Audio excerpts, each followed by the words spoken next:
अहिलेको 21औं शताब्दीमा नेपाली मजदुरलाई दास्ताको नारकीय जीवनमा धकेल्दा तपाईहरूले के कति लाभ पाउनुभयो? सहयात्रामा रहेका दलहरू नै अध्यादेश अस्वीकार गर्ने निर्णय गरिसकेपछि अब तपाईँ कुन नैतिकताले पदमा बस्नुहुन्छ? उहाँका प्रश्नहरू, उहाँका मनमा रहेका विरोध, घृणा, आक्रोश आदिले अपमानजनक समेत रहेका छन्। सम्मानीय सभामुख महोदय, म सम्मानीय प्रधानमन्त्रीजीलाई प्रश्न गर्न चाहन्छु। नेपाली नागरिकता परित्याग गरी विदेशी नागरिकता लिनेहरूको सङ्ख्या कति छ? उनीहरूको पैतृक सम्पत्ति के कति थियो र अहिले कुन अवस्थामा छ? ती अवैध सम्पत्तिहरूलाई राज्यको स्वामित्वमा ल्याउन तपाईँले के गर्नुभयो? खुलिआम हुन्डीबाट ती अवैध सम्पत्तिहरू विदेश लैजाँदा रोक्न नसक्ने सरकारलाई हामीले के भन्ने, सक्षम वा असक्षम? प्रधानमन्त्रीज्यू, ती अवैध सम्पत्तिलाई अब स्वदेश फिर्ता ल्याउने तपाईँको योजना के छ? झन्डै 70 लाखभन्दा बढी नेपाली युवाहरू अहिले वैदेशिक रोजगारमा छन्। उनीहरूको श्रम सम्झौता अनुसार प्रत्येक वर्ष झन्डै 40 खरबभन्दा बढी रिमिटेन्स नेपाल आउनुपर्ने हो।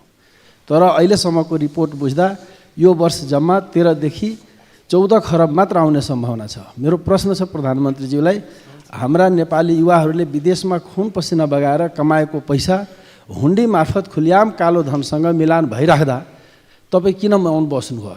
नेपाली युवाहरू भ्रष्टाचारीहरूको कालो धन साट्नलाई विदेशमा मरिरहेका छन्। होइन भने सङ्ख्याको अनुपातमा ती रिमिटेन्स किन नेपाल आएन? वैदेशिक रोजगारमा जाने नेपाली मजदुरहरूले विदेशमा आफ्नो ट्रेड युनियनको हक पाएको छैन। किन ट्रेड युनियनको हक नपाउने गरी श्रम सम्झौता गर्नुभयो?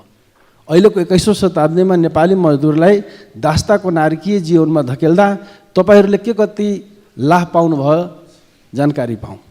नेपालमा जीडीपी र राजस्वको अनुपात हेर्दा सरकारले जीडीपीको झन्डै 1/3 राजस्व उठाउने गरेको देखिन्छ।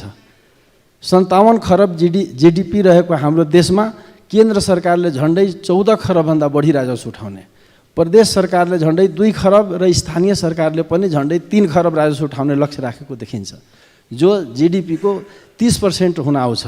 यसलाई कर आतंक नभन्ने त के भन्ने प्रधानमन्त्रीज्यू? के यस्तै कर प्रणालीले हाम्रो अर्थतन्त्रको सुधार हुन्छ? हुँदैन भने यो कर आतंकलाई रोक्ने योजना के छ? तपाईले सार्वजनिक रूपमा भारत भ्रमणमा जाँदैछु भन्नुभएको थियो। त्यो जाँदैछु भनेको कहिले हो? निम्तो नआइकन किन जान्छु भन्नुभयो? यसले देशको प्रतिष्ठामा आँच आएको अनुभूति हुँदैन? यो सरकार 2/3 बहुमतको हो, बलियो छ भन्नुहुन्थ्यो। तर आफैले ल्याएको अध्यादेश पारित गर्ने सामान्य बहुमत समेत नहुँदा अहिले बिचलीमा परेको जस्तो अनुभूति हुँदैन? सत्ता सहयात्रामा रहेका दलहरू नै अध्यादेश अस्वीकार गर्ने निर्णय गरिसकेपछि अब तपाईँ कुन नैतिकताले पदमा बस्नुहुन्छ जान्न चाहन्छौँ। सङ्घीय राजधानी जोड्ने सबै राजमार्गहरू अस्तव्यस्त छन्, तर प्रधानमन्त्रीजीले चारैतिर विकासको चकाचौध मात्र देख्नुहुन्छ। यदि त्यसो हो भने ती राजमार्गहरूमा तपाईँ आफै किन यात्रा गर्नुहुन्न? त्यहाँ लगातार भइरहेको घटना दुर्घटनाको जिम्मा कसले लिने? आवासविहीनहरूलाई घर बनाउन सुरक्षित आवास भनेर जम्मा 75,000 दिनुहुन्छ। आजको युगमा 75,000मा के घर बन्छ? बन्दैन भने थाहा हुँदाहुँदै तपाईँले किन आवासविहीन गरिब दलितहरूसँग मजाक गर्नुभयो? प्रधानमन्त्रीजीले यसको जवाब दिनुहुन्छ भन्ने अपेक्षा सहित धन्यवाद। सम्माननीय प्रधानमन्त्री। सम्माननीय सभामुख महोदय,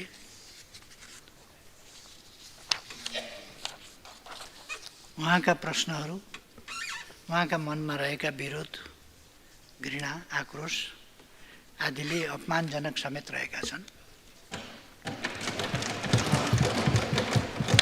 संसद जस्तो गरिमामय ठाउँमा यस्तो भाषा कि तपाईँलाई के लाभ भयो? विदेश युवा पठाएर जस्ता भाषा। म म्यान पावर कम्पनीको मान्छे हो। यो अहिले म सरकारमा आएपछि 8 महिनाबाट सुरु भएको हो। यो तपाईँले भने 70 लाख 8 महिनामा गएका हुन्। त्यसो भएर माननीय सदस्य यहाँ आसन ग्रहण गर्नुहोस्। मैले पहिला नै निर्देशन जारी गरिसकेको छु, यसमा दोहोरो बहस छलफलहरू हुँदैन भन्ने कुरा। त्यसकारण तपाईँ आसन ग्रहण गर्नुहोस्। माननीय सदस्य तपाईँ आसन ग्रहण गर्नुहोस्। सम्मानीय सभामुख महोदय, उहाँले मान्यजीले गर्नुभएका प्रश्नहरूमा खासै जवाफ दिइरहनु पर्ने छैन, सबैको उत्तर आफैले बोकेर आउनुभएको छ प्रश्नमा। त्यस कारण मैले धेरै उत्तर दिइरहनु परेन। यहाँलाई धन्यवाद छ।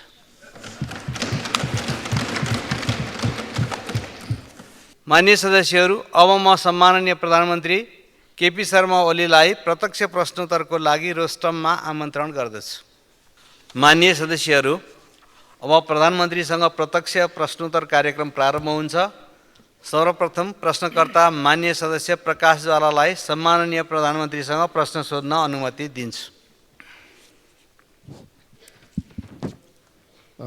सम्मान्य सभामुखज्यू, सम्मान्य प्रधानमन्त्रीज्यू, तपाईँले तामझामका साथ शिलान्यास गरेका 165 निर्वाचन क्षेत्रीय रणनीतिक सडकहरू बजेटको अभावमा अलपत्र र अधुरा छन् भने पालिका अस्पतालहरू कतिका जग मात्र बसेका छन्, कतिका पिलर मात्र अस्थिपञ्जर जस्तै उभिएका छन्।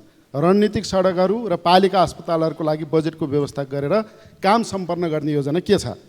प्रधानमन्त्रीज्यू, सिद्धबाबा सुरुङ मार्गको ब्रेक थ्रुलाई सरकारको सबैभन्दा ठुलो उपलब्धिको रूपमा लिनुभयो, तर अघिल्लो सरकारको बेलामा ब्रेक थ्रु भएको नागढुङ्गा सुरुङ मार्ग सञ्चालनमा ल्याउन सरकार किन उदासीन छ? राप्ती लोकमार्ग र कर्णाली राजमार्ग अत्यन्त जीर्ण भई जनताले निकै शास्ति भोगिरहेका छन्। उक्त योजनाहरूको लागि पर्याप्त बजेट व्यवस्था गरी स्तरोन्नति गर्नका लागि सरकारसँग के योजना छ? भूकम्प प्रभावित जाजरको रुकुम पश्चिम सल्यान लगायतका जिल्लाहरूमा भूकम्प पीडितहरूले अस्थायी आवासको लागि पाउनुपर्ने दोस्रो किस्ताको रकम समेत पाउन सकेका छैनन्। भूकम्प पीडितको पुनर्स्थापना र क्षतिग्रस्त संरचनाको पुनर्निर्माणको काम त सुरु पनि भएको छैन। छाप्रोमा बस्न विवश बाढी पहिरो पीडित र भूकम्प प्रभावित क्षेत्रका जनताका समस्या कहिले समाधान गर्नुहुन्छ? सहकारी पीडित, चर्को ब्याजबाट पीडित लघुवित्त पीडित, मिटर ब्याज पीडित, गुठी पीडित मोय किसान, उचित मूल्य नपाएका उखु किसान, भुक्तानी नपाएका दुध किसान, महँगीको मारमा परेका आम जनसमुदायलाई सरकारले कहिले दिन्छ न्याय र राहत? धन्यवाद। अब सम्माननीय प्रधानमन्त्री केपी शर्मा ओलीलाई उक्त प्रश्नको जवाफ दिन अनुमति दिन्छु। सम्माननीय सभामुख महोदय, मान्यजीले प्रश्न गर्नुभएकोमा धन्यवाद भन्न चाहन्छु। मेरो अघिल्लो कार्यकालमा मैले निर्वाचन क्षेत्र रणनीतिक सडक र हरेक पालिकामा आधारभूत अस्पतालहरूको आवश्यकता महसुस गरी सोको निर्माणको सुरुवात गरेको थिएँ। तर त्यसको केही समयपछि नै सरकार परिवर्तन भयो र म बाहिरिएँ। त्यसपछि आउने सरकारहरूले ती कार्यक्रमहरू सबैलाई थाहा होला निरन्तरता दिएनन्, रद्द गरे, निर्माण रोकियो। प्रश्नकर्ता माननीय पनि त्यसपछिका सरकारमा भौतिक पूर्वाधार मन्त्री हुनुहुन्थ्यो कि जस्तो लाग्छ। कार्यक्रमहरू रद्द गर्नेले नै फेरि 3 वर्ष कार्यक्रम रद्द हुने, अनि कार्यक्रम किन पुरा भएन भनेर प्रश्न गर्ने, त्यसको प्रगति खोज्ने, त्यो किन सम्पन्न भएन भनेर सोध्ने हाम्रो अनौठाको संस्कार छ। उपरोक्त सबै सडक र अस्पतालहरूको निर्माण सम्पन्न गर्न ठुलो बजेटको आवश्यकता पर्छ। ती अस्पतालहरू केही सङ्ख्यामा निर्माण सम्पन्न भएका छन्। मान्यजीले भन्नुभयो जस्तो केहीका जग बसेका छन्, केही अलपत्रै छन् भने जस्तो होइन, केही त निर्माण कार्य सम्पन्न भएर उद्घाटन भएर सुचारू भइसकेका छन्। केही सङ्ख्यामा निर्माण सम्पन्न भएका छन् भने उपलब्ध स्रोत र साधनलाई ध्यानमा दिई बाँकी सडक र अस्पतालहरू प्राथमिकतापूर्वक अहिले निर्माण भइरहेका छन्। हामी फेरि सरकारमा आएको 7 महिना 8 महिना भयो होला। सरकारले स्वास्थ्य क्षेत्रलाई उच्च प्राथमिकता दिएको छ। स्थानीय तहमा 5, 10 र 15 बेडका अस्पतालहरू निर्माणाधीन छन् या निर्माण भइरहेका छन्। अस्पतालको पूर्वाधार निर्माण र जनशक्ति व्यवस्थापनका लागि उपलब्ध स्रोत र साधनको प्राथमिकताका साथ विनियोजन गरिरहेको र आगामी वर्ष पनि प्राथमिकतापूर्वक विनियोजन गरिनेछ। नेपालभर रहेका हरेक निर्वाचन क्षेत्रहरूमा तुलनात्मक रूपमा घना बस्ती भएका स्थानहरू एवं स्थानीय प्राथमिकतामा परेका रुट हुँदै जाने भएकाले निर्वाचन क्षेत्र रणनीतिक सडक कार्यक्रम प्रभावकारी साबित भएको छ।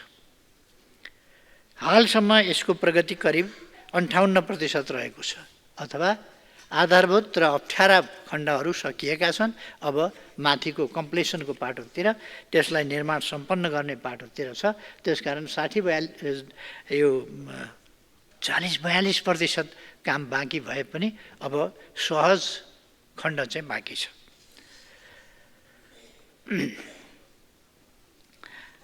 अधिकांश सडकहरू यस आर्थिक वर्षमा नै सकिने भएकाले सरकारले उच्च प्राथमिकताका साथ बजेट व्यवस्थापन गर्ने विश्वास दिलाउन चाहन्छु।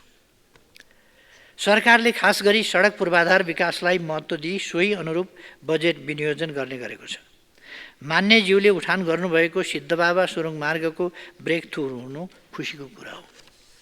उक्त सुरुङ मार्ग 83 चैत्रमा सक्ने लक्ष्य रहे तापनि हालसम्म कुल 43% सहित 1126 मिटर मुख्य सुरुङ खन्ने कार्य सम्पन्न भएको छ भने यसको सञ्चालन र व्यवस्थापन समेत निर्माण व्यवसायीबाट हुने गरी व्यवस्था मिलाइएको छ। त्यसैगरी नागढुङ्गा सुरुङ मार्गका सम्बन्धमा कुरा गर्दा उक्त सुरुङ मार्ग 2082 कार्तिकमा सक्ने लक्ष्य रहेकोमा हालसम्म 85% प्रगतिसहित अत्यावश्यक पर्ने लाइटिङ भेन्टिलेसनहरूको कार्य भइरहेकोले निर्माण कार्य सम्पन्न हुने चरणमा रहेको छ। यसैगरी राप्ती लोकमार्ग यो केही समय अगाडि ब्रेक थ्रु भएको भन्ने यहाँ उल्लेख गर्नुभएको छ। सायद यो त्यस बेला म थिइनँ ब्रेक थ्रु हुँदा भनेको हो कि, तर यो सुरुङ मार्ग पनि मैले नै प्रारम्भ गरेको कुरो यसो स्मरण गराउँ कि जस्तो लाग्यो। राप्ती लोकमार्गमा 60 करोड बराबरको स्रोत सुनिश्चित गरी निर्माण कार्य अगाडि बढाइँदैछ। कर्णाली राजमार्गको जीर्ण खण्डहरूमा मर्मत कार्यहरू भइरहेको अवस्था छ।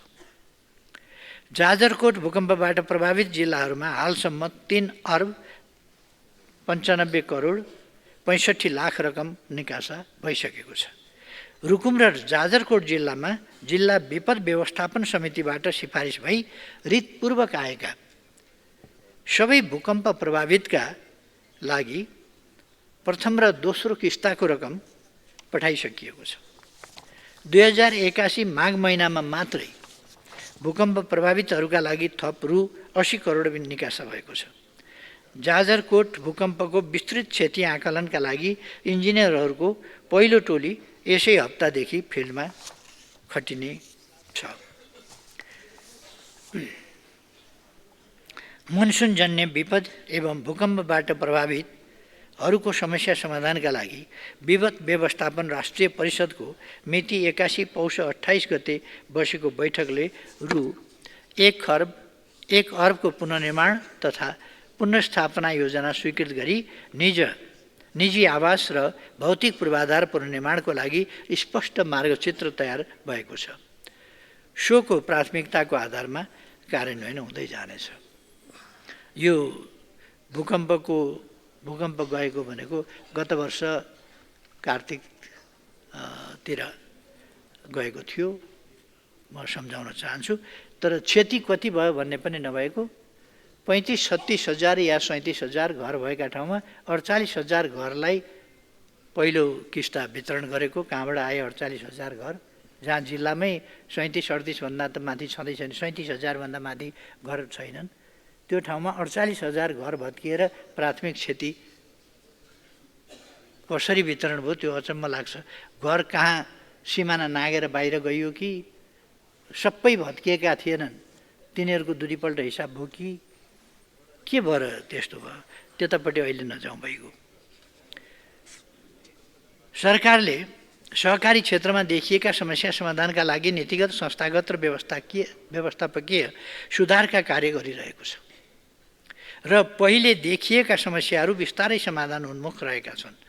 सहकारी ठगीमा चालु आर्थिक वर्षमा मात्र नेपाल प्रहरीबाट रु 5 अर्ब 21 करोड ठगी गरेको आरोपमा 48वटा मुद्दा दर्ता भइसकेका छन्।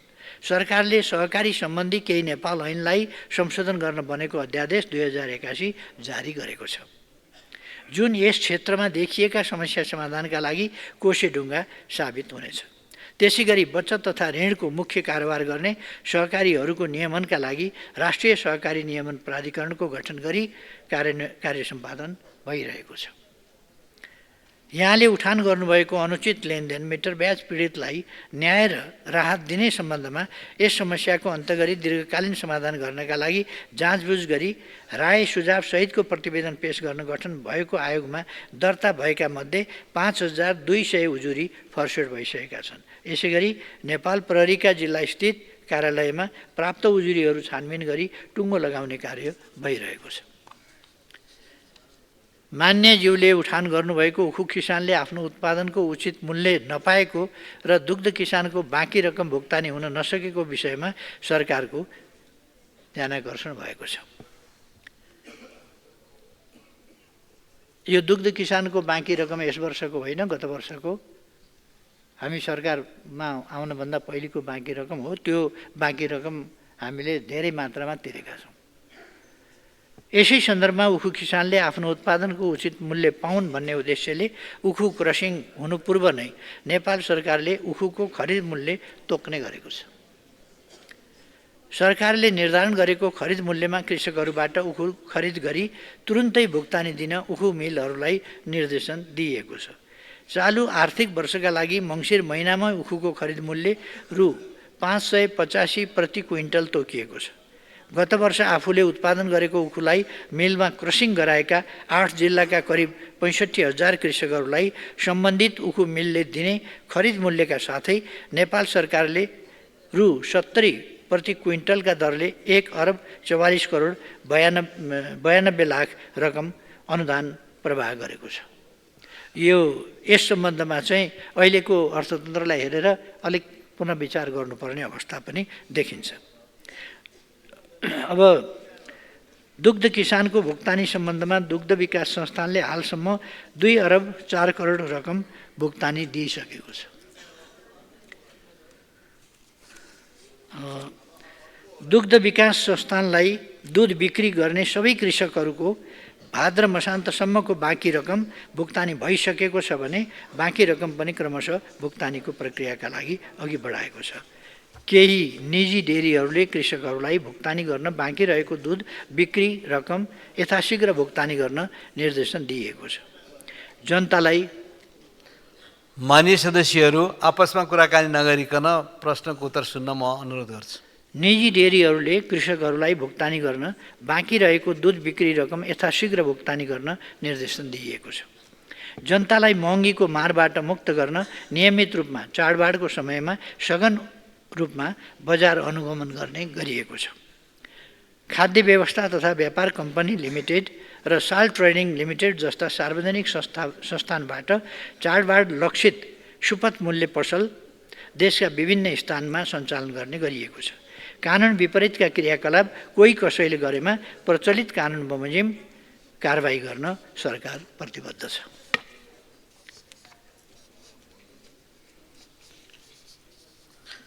प्रश्नकर्ता मान्यज्यूको प्रश्नको जवाफ सिद्धियो। अब अर्का प्रश्नकर्ता मान्य सदस्य प्रतीक्षा तिवारीलाई प्रश्न सोध्नको लागि समय दिन्छु। सम्माननीय सभामुख महोदय मार्फत सम्माननीय प्रधानमन्त्रीज्यूलाई प्रश्न। मध्य प्रदेशमा राष्ट्रिय गौरवका आयोजना जस्तै जयनगर जनकपुर कुर्था रेलवे, काठमाडौँ तराई मधेस द्रुत मार्ग, निजगढ अन्तर्राष्ट्रिय विमानस्थल, सुनकोशी मरिन डाइभर्सन आदि हालका तथ्याङ्क अनुसार अपेक्षित बजेट र समय सीमाभित्र प्रगति नभएको देखिएको छ।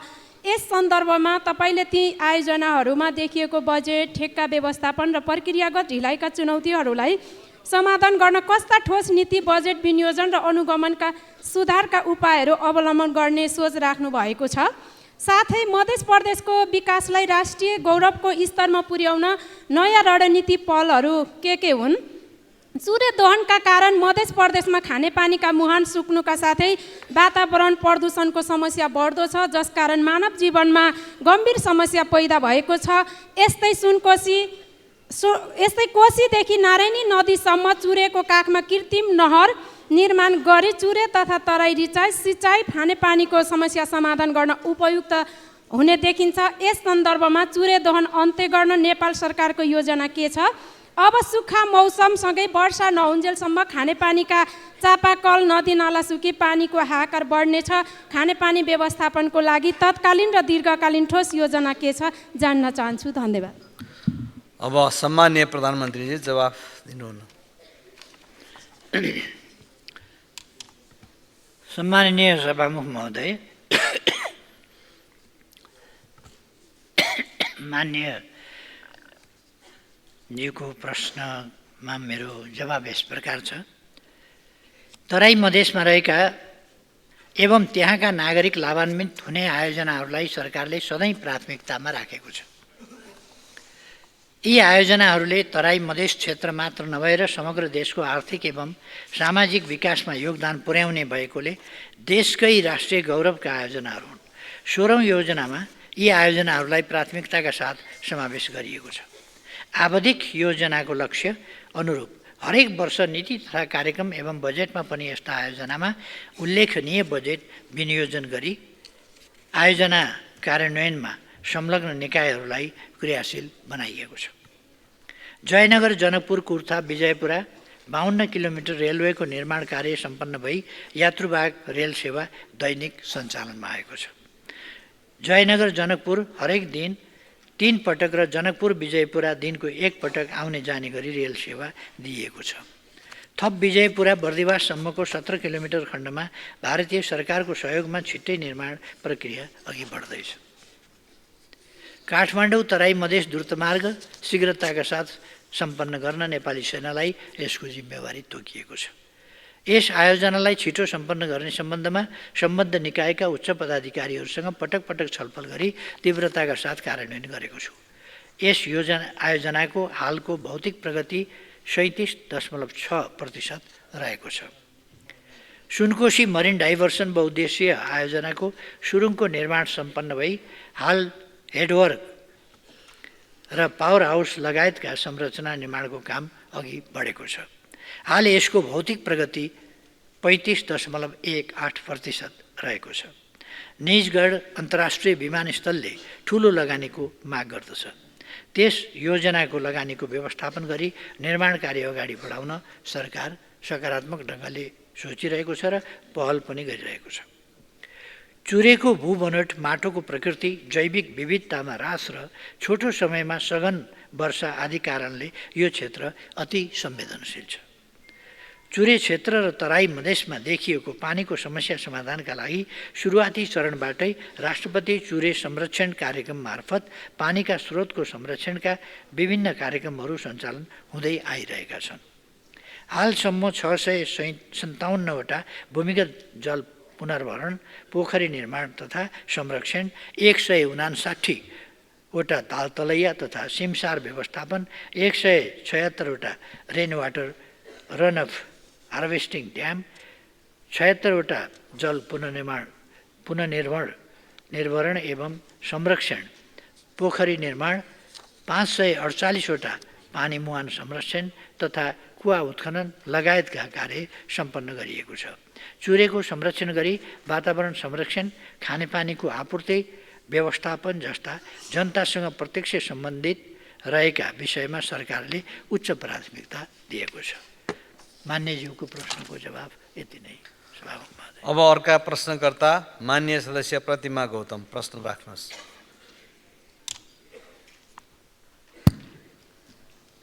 सम्मान्य सभामुख मार्फत म प्रधानमन्त्रीज्यूलाई प्रश्न गर्न चाहन्छु। नेपालमा विकास निर्माणको योजनाहरू समयमा सम्पन्न नहुने गम्भीर समस्या रहेको छ। एउटा आयोजना सम्पन्न हुन औसत करिब 15 वर्ष लाग्ने अवस्था रहेको तथ्यले देखाउँछ, जसका कारण राष्ट्रिय गौरवका ठुला आयोजना जस्तै सिक्टा सिँचाइ आयोजना, बबई सिँचाइ आयोजना, राष्ट्रिय प्राथमिकताका आयोजना र अत्यावश्यक परियोजनाहरू समेत दशकौँसम्म अधुरो रहेका छन्। झन् ठुला आयोजनालाई बहुवर्षीय बनाउने र न्यून बजेट ठुच्चाएर होल्ड गर्ने प्रवृत्तिले स्रोत सुनिश्चितता नहुनु र आयोजनालाई भुक्तानी प्रक्रियामा ढिलाइ हुनु यस्ता परियोजनाहरू समयमै सम्पन्न नहुनुको प्रमुख कारण रहेका छन्। स्थिर र दीर्घकालीन वित्तीय व्यवस्थापनको अभावले निर्माण कार्य अत्यन्तै सुस्त बनाउनुको साथै लागत अत्याधिक वृद्धि गरिरहेको छ। यसले निर्माण व्यवसायहरूलाई वित्तीय सङ्कटमा पार्नुका साथै सर्वसाधारणले तोकिएको समयमा सेवा उपयोग गर्न नपाउने अवस्था सिर्जना भएको छ भने लागत बढ्ने गरेको छ, जसले राष्ट्रिय विकासको गति अवरुद्ध गर्दै नेपालको आर्थिक वृद्धिमा समेत नकारात्मक प्रभाव परिरहेको छ। मेरो प्रश्न यो छ, नेपालमा ठुला राष्ट्रिय परियोजनाहरू दशकौँसम्म अधुरै रहने समस्यालाई समाधान गर्न र आयोजना समयमा नै सम्पन्न गर्नका लागि सरकारले बजेट व्यवस्थापन, स्रोत सुनिश्चितता र भुक्तानी प्रक्रियामा सुधार गर्न के कस्ता प्रयास गरिरहेको छ? कानुनमा समस्या हो या कार्यान्वयनमा, नियममा हो वा नियतमा? बहुवर्षीयको नाममा योजना बनाउने, न्यून स्रोत छुट्याउने र प्रगति नहुने अवस्था कसरी रोक्न सकिन्छ? यस्ता परियोजनाहरूलाई प्रभावकारी बनाउन र समयमै सक्न के कस्ता योजनाहरू सरकारको छ? साथै विगतमा देखेको ढिलाइ गर्ने, काम सम्पन्न नगराउने प्रवृत्तिलाई रोक्न सरकारले के कस्तो ठोस कदमहरू चाल्दैछ? सभामुखज्यू मार्फत म प्रधानमन्त्रीज्यूलाई प्रश्न गर्न चाहन्छु। सम्मानीय प्रधानमन्त्री। सम्मानीय सभामुख महोदय, म मान्यज्यूले उठाउनुभएका प्रश्नहरूको जवाब प्रस्तुत गर्दछु। मान्यज्यूले उठाउनुभएको सिक्टा सिँचाइ र बबई सिँचाइ आयोजना लगायतका राष्ट्रिय गौरव र राष्ट्रिय प्राथमिकताका ठुला आयोजनाहरू समयमा सम्पन्न गर्ने विषयमा म पनि गम्भीर र संवेदनशील छु। मेरो सरकार गठन भएपछि यी आयोजनाहरू समयमै सम्पन्न गर्न तथा निर्माण व्यवसायीको भुक्तानीको समस्या समाधान गर्न मैले सुरुदेखि नै पहल गरिरहेको छु। आर्थिक वर्ष 2080-81 को अन्त्यमा भुक्तानी गर्न बाँकी रहेको दायित्वमध्ये हालसम्म रु 22 अरब 43 करोड 36 लाख भुक्तानी भइसकेको छ। यसै सन्दर्भमा ठुला राष्ट्रिय परियोजनाको लागि स्रोतको समस्या आउन नदिन सम्बन्धित मन्त्रालयलाई बजेट तर्जुमाका लागि प्रदान गरिएको बजेट सिलिङबाट त्यस्ता आयोजनाका लागि सो आर्थिक वर्षमा आवश्यक पर्ने रकम विनियोजन गरी एयरमार्क गरेपछि मात्र अन्य यो आयोजना तथा कार्यक्रममा बजेट छुट्याउने गरी नीतिगत प्रबन्ध गरिएको छ।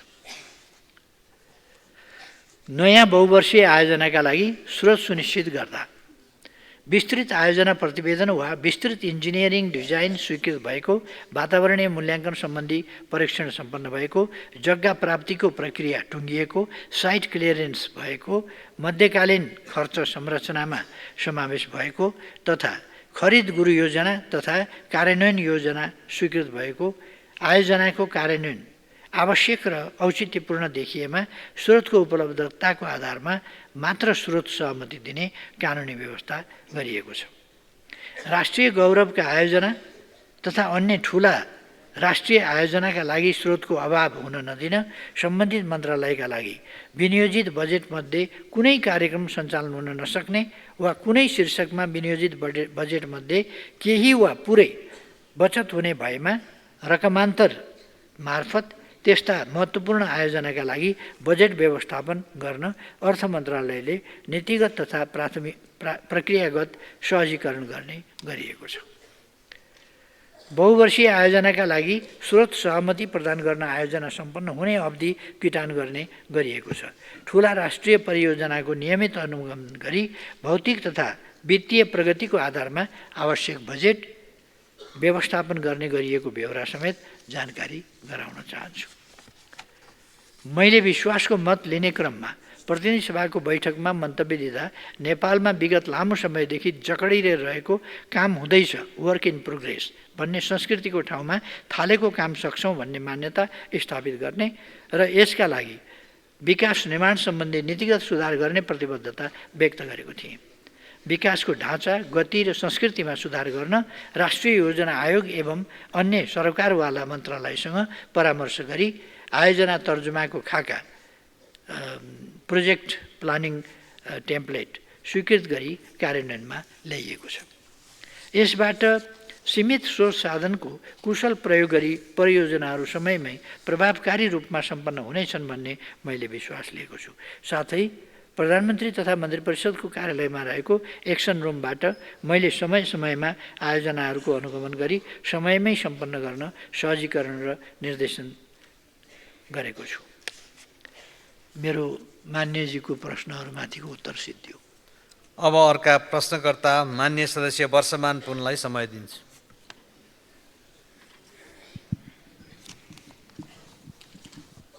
सम्माननीय सभामुखज्यू, सम्माननीय प्रधानमन्त्रीज्यू, अर्थतन्त्रमा शिथिलता आएको छ, जनताको चुलो महँगीको मारमा परेको छ, पुँजीगत खर्च भइरहेको छैन, युवाहरूको पलायन बढेको बढै छ, समग्र अर्थतन्त्र सुधार गर्न सरकारको नीति र प्राथमिकताहरू के छन्? विगत सरकारले विश्वविद्यालय संस्थान आदिमा कायम गरेको मेरिटोक्रेसीप्रति वर्तमान सरकारले ध्यान नदिएको, दलीयकरण र हस्तक्षेप गरेको तथा ती निकायहरूमा व्यावसायिक दक्षताको आधारमा काम गर्ने वातावरण नरहेको देखिन्छ। सरकारले त्यसलाई सुधार गर्न के कस्तो सोच बनाएको छ? सत्तापक्षका नेता र माननीयज्यूहरूले अध्यादेशको औचित्य पुष्टि गर्न पटक पटक संसदले कानुन बनाउनै सकेन भन्ने गरेको सुनियो। कानुनको मसौदा गर्ने, संसदमा प्रस्तुत गर्नेदेखि पारित गर्नेसम्मको प्रमुख जिम्मेवारी सरकारको हो। हामी सबैलाई थाहा छ, बहुमतले विधेयक पारित हुन्छ, 2/3 बहुमतको दाबी गर्ने सत्तापक्षले संसदमा बहुमत गुमाइसकेको हो र कि संसदको गरिमालाई होच्याउने नियतले त्यस्ता कुरा गर्नुभएको हो? धन्यवाद। सम्मानीय प्रधानमन्त्री जवाफ दिनुहोस्। सभामुख महोदय, रुचिकर प्रश्नहरू छन्। मान्यजीलाई प्रश्नका लागि धन्यवाद भन्न चाहन्छु। देशको अर्थतन्त्रबारे चिन्ता गर्नुभएकोमा यसअघिका अर्थमन्त्री समेत रहनुभएका प्रश्नकर्ता मान्यजीलाई धन्यवाद नदिई कसरी बस्ने? 7 महिना अगाडि तपाईँ आफै अर्थमन्त्री हुनुहुन्थ्यो। त्यस समयभन्दा अगाडि र त्यस यताको मूल्यवृद्धिको अनुपात हेर्न म यहाँलाई आग्रह गर्दछु।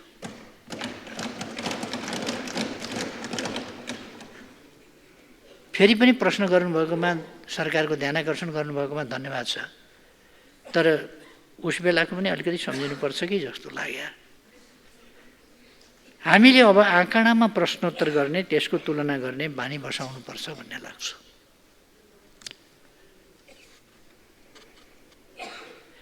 तपाईँको अर्को प्रश्न छ, पुँजीगत खर्च भइरहेको छैन।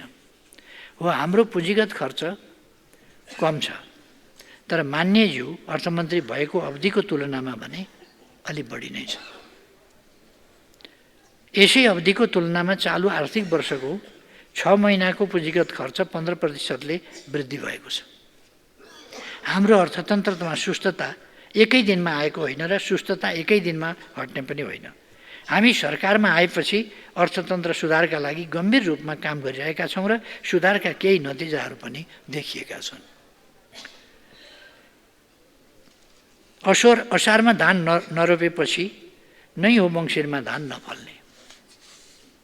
नरोपेपछि त फल्ने कुरै भएन नि। अघिल्लो सरकारका नीति खर्चका प्राथमिकतालाई अलग्गै राखेर अहिले अर्थतन्त्र सुध्रेन भन्नु राम्रो हुँदैन। तर अहिले हामी कानुनमा भएका अप्ठ्याराहरूलाई पनि हटाएर अर्थतन्त्रलाई सुधार्ने, लगानीको वातावरण बनाउने, उत्पादन बढाउने काम गरिरहेका छौँ। हाम्रो देशको सार्वभौम साख मूल्याङ्कन BB- आएको छ। यसको अर्थ के हो भने के हो? अन्तर्राष्ट्रिय जगतले नेपाललाई लगानी योग्य सुरक्षित देशको रूपमा हेर्न थालेको छ। कर तथा भन्सार प्रणालीलाई डिजिटल बनाउँदै महसुल भुक्तानी सहज पारिएको छ। नेपाल राष्ट्र ब्याङ्कले ब्याज दरलाई घटाउने नीति ल्याएसँगै बैङ्कहरूको ब्याज दर एकल अङ्कमा झरिसकेको छ। अब उद्योग, व्यापार र स्टार्टअपहरूका लागि राम्रो अवसर छ। मान्यजीको अर्को प्रश्न छ विश्वविद्यालयमा मेरिटोक्रेसी बारे। मेरिटोक्रेसी आलङ्कारिक भाषणको विषय होइन। शब्दको राम्रो पोसाक लगाएर मेरिटोक्रेसी हुने भए आज विश्वविद्यालयमा जे भइरहेको छ त्यस्तो हुन्थ्यो र? बाहिर शब्दको राम्रो पोसाक लगाउने र भित्र अर्कै गर्ने भइरहेको थियो। आज त्यसको परिणाम विश्वविद्यालय र हाम्रा संस्थाहरूले भोगिरहेका छन्। हामी त्यस्ता संस्थाहरूमा व्यावसायिक दक्षतालाई नै मुख्य योग्यता बनाउने गरी काम अगाडि बढाइरहेका छौँ। विश्वविद्यालयमा मेरिटोक्रेसी खास गरी धेरै हल्ला चलेको विषय त्रिभुवन विश्वविद्यालयको उपकुलपतिको छनौटको सन्दर्भमा थियो। मेरिटोक्रेसी त त्यति बेरै देखिएको प्रथम अङ्क प्राप्त गर्नेलाई मेरिटोक्रेसीमा नदिएर द्वितीय अङ्क प्राप्त गर्ने, तृतीय अङ्क प्राप्त गर्नेलाई अगाडि सारेकोबाटै मेरिटोक्रेसी प्रश्न भएन र? मेरिटोक्रेसीको नगरा बजाइयो, धिमे बजाइयो, के बाजा छन् पञ्चे बाजा बजाइयो, धुमधाम मनाइयो, मेरिटोक्रेसी भनियो। भरे त फर्स्ट हुने आउट, सेकेन्ड हुने इन, त्यही हो त मेरिटोक्रेसी। त्यसकारण गजबको मेरिटोक्रेसी त्यो थियो। अहिले त्यो मेरिटोक्रेसी भनेको होइन, मेरिटको आधारमा हुनुपर्छ भनेको हो।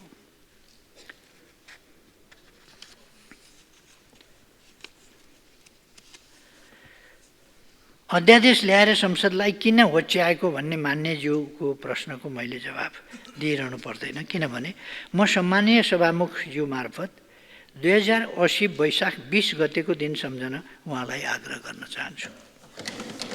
त्यस दिन उहाँ आफै सम्मिलित सरकारले संसद सुरु हुनुभन्दा 4 दिन अघि अध्यादेश ल्याएको थियो। अध्यादेश ल्याउने अधिकार उहाँ सम्मिलित सरकारलाई मात्रै थियो भन्ने हो भने बेग्लै कुरा हो।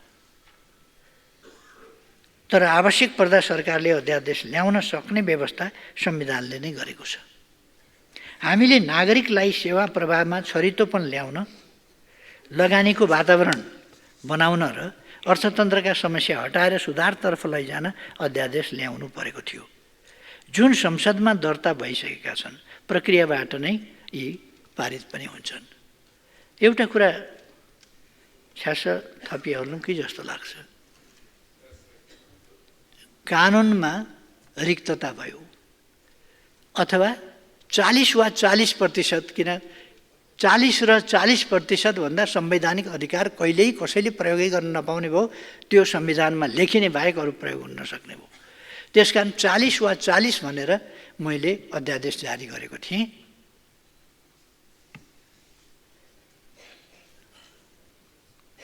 मैले बिर्सेँ त्यसको विरोध कसले गरेका थियौँ पनि, निकै कडै विरोध गरेका थियौँ जस्तो लाग्छ मलाई।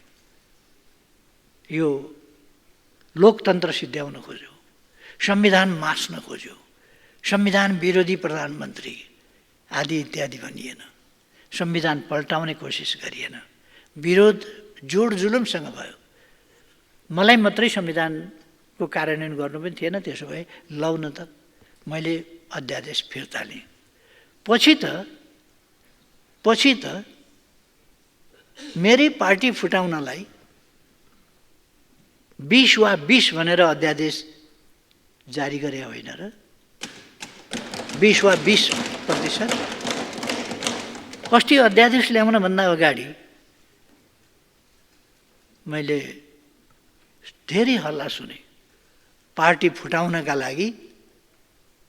मैले अस्ति पनि यसै सदनमा उभिएर भने, कुनै पार्टी फुटाउने, कसैको पार्टी फुटाउने वा जोडिदिने मेरो काम पनि होइन र म त्यता लागेको पनि छैन।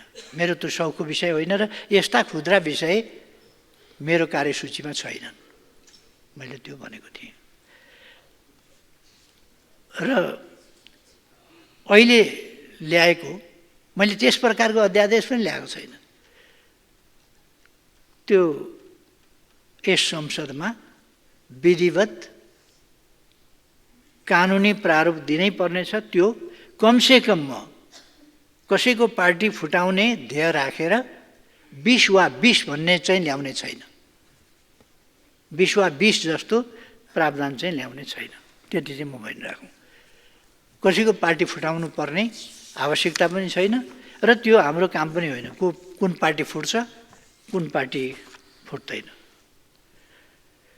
त्यो मान्यजीहरूको विषय हो, त्यो खुदै पार्टीको विषय हो, हाम्रो विषय होइन। त्यसर्थ मलाई लाग्छ अध्यादेश छिटो छरितो कामको लागि ल्याइनुपर्छ। यस अध्यादेशको अहिले ल्याएका अध्यादेशहरूको उद्यमी व्यवसायीहरूले वेलकम गरेका छन्, युवाहरूले वेलकम गरेका छन्। आइटी सेक्टरले जुन आजको सबभन्दा आवश्यक र जल्दो बल्दो सेक्टर हो, त्यो सेक्टरका युवाहरूले व्यापक रूपमा स्वागत समर्थन गरेका छन् र यसले नेपाललाई आइटीको युगतिर अगाडि बढाएको छ, बढाउन योगदान गरेको छ। त्यसर्थ यो किन विरोध गरे अब प्रतिपक्षले बुझ्दिनँ, अरू सबैले स्वागत गरेका छन्। धन्यवाद प्रश्नकर्ता मान्यजीलाई। अब अर्का प्रश्नकर्ता मान्य सदस्य डाक्टर प्रकाश शरण महतलाई प्रश्न राख्न समय दिन्छु।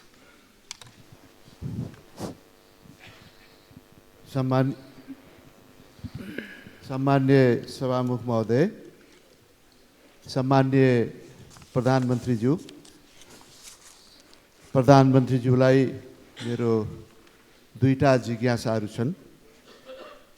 पहिलो, यहाँको नेतृत्वमा बनेको नेपाली काङ्ग्रेस र नेकपा एमाले सहितको सरकारसँग अर्थतन्त्रमा देखिएका गतिरोधहरूलाई कम गर्दै गतिशील बनाउने ठुलो जनअपेक्षा छ।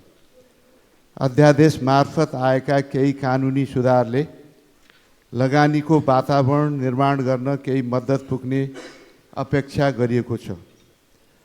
तर अझै मौद्रिक नीतिमा थप सुधार र सरकारी खर्चलाई उत्पादनमुखी र परिणाममुखी बनाउन लोकप्रियवादको सट्टा व्यवहारिक र दिगो विनियोजनको आवश्यकता छ। अनावश्यक संरचना र फजुल खर्च कम गर्न जरुरी छ। हामी आउँदो बजेटको नजिकमा पनि छौँ।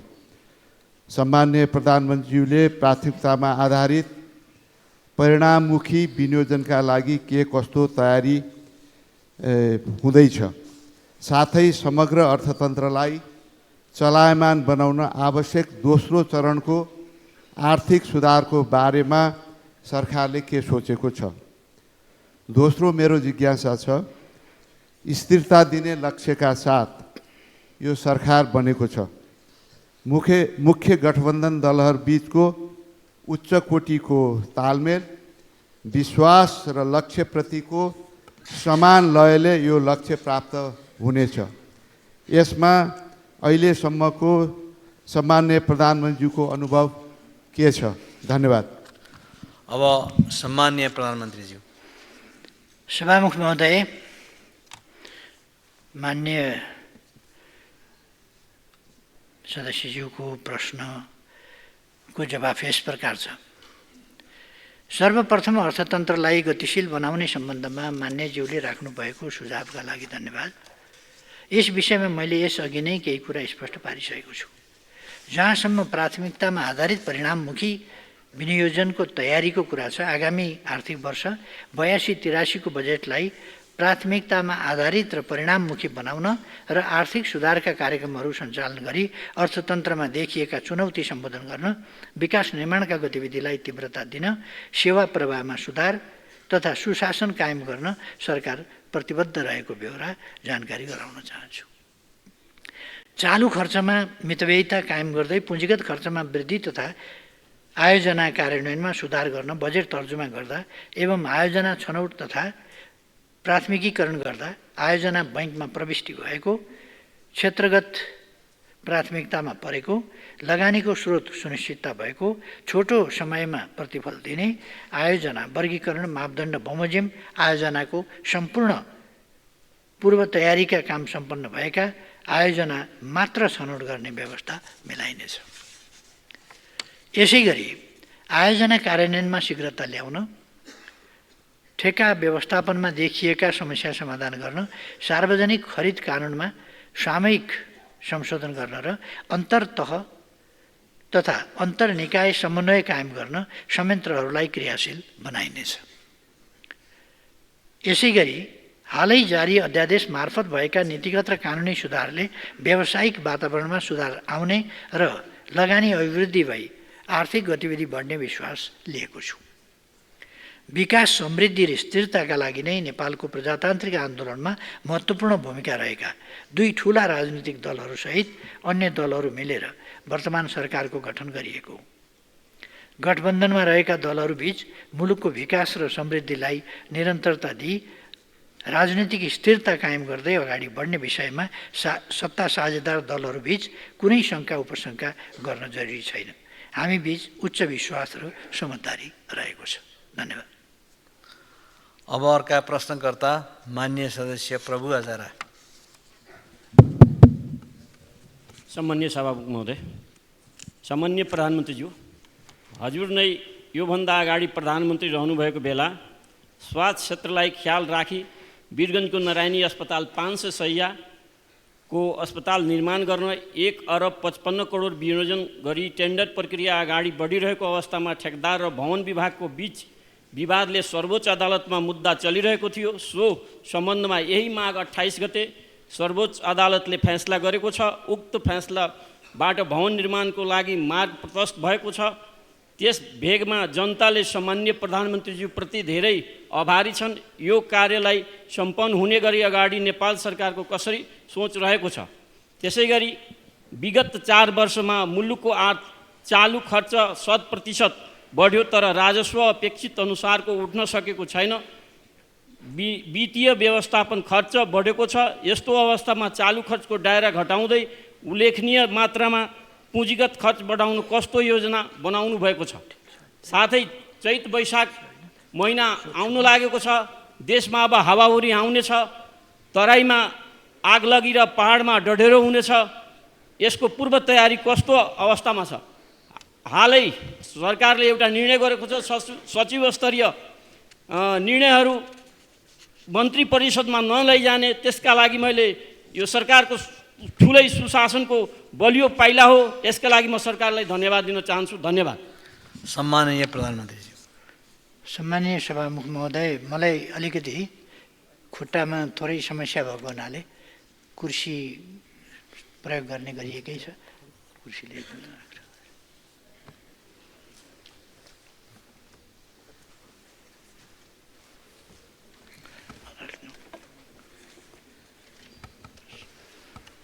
माथि चढ्छ त्यस। यस, अझ अगाडि। यस, बस अझ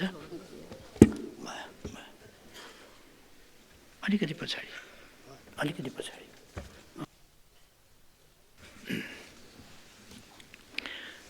सम्माननीय सभामुख महोदय, वीरगञ्ज स्थित 500 शय्याको नारायणी अस्पताल निर्माण गर्ने सम्बन्धमा सम्मानित सर्वोच्च अदालतमा मुद्दा परेकोले केही समय निर्माण कार्यमा ढिलाइ भएको हो।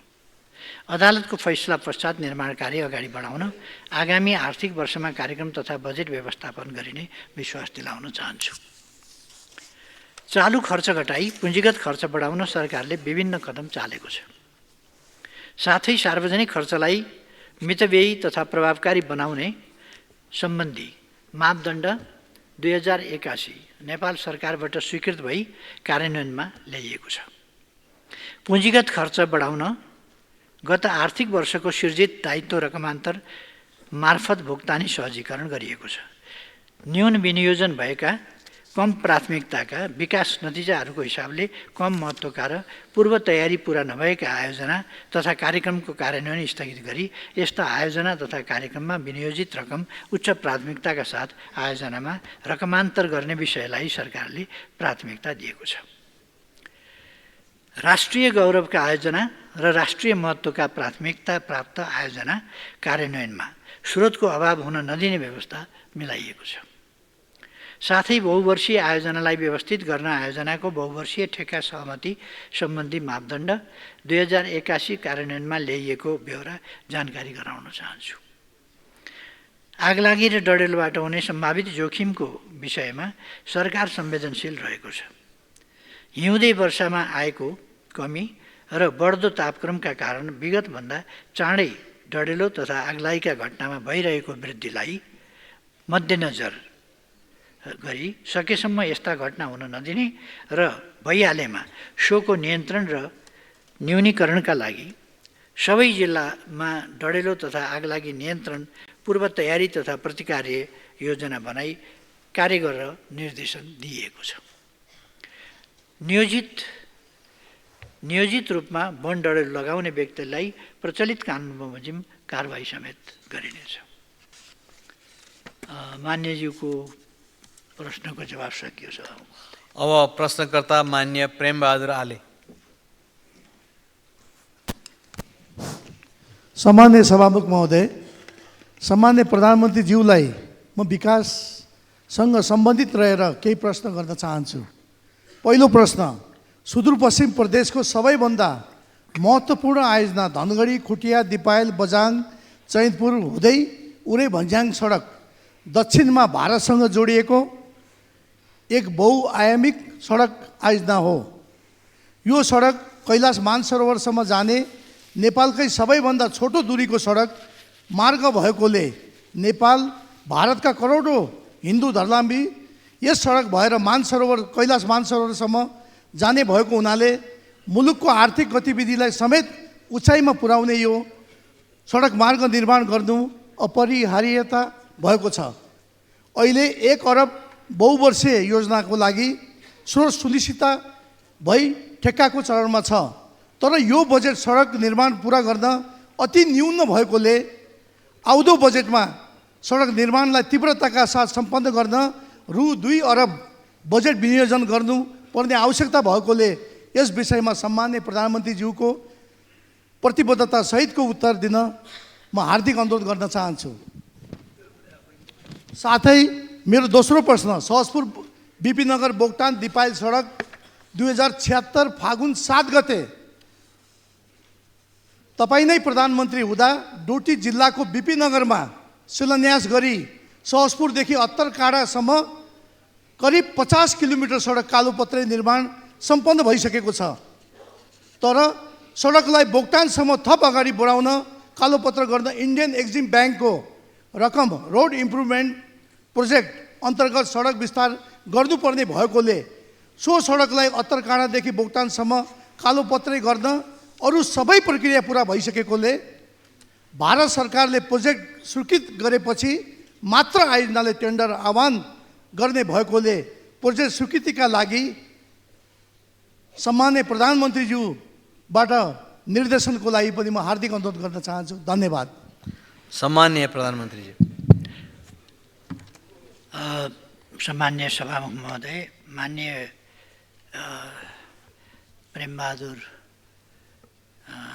आलेले गर्नुभएको प्रश्नको जवाफ यस प्रकार छ। धनगढीदेखि दिपायल हुँदै उरै भन्ज्याङसम्म निर्माण हुने सडकले यात्रा अवधि उल्लेखनीय मात्रामा घट्न जाने हुनाले यसको निर्माण र स्तरोन्नति सरकारको प्राथमिकतामा रहेको छ। सरकारले हालै स्रोत सुनिश्चितता प्रदान गरेकोले आयोजनाको केही दिनमा नै ठेक्का प्रक्रिया सुरु हुनेछ। यहाँले दोस्रो प्रश्नमा उल्लेख गर्नुभएको सहजपुर बोक्तान दिपायल सडकका सम्बन्धमा नेपाल सरकार र भारतको एक्जिम ब्याङ्क बीच सम्पन्न लाइन अफ क्रेडिट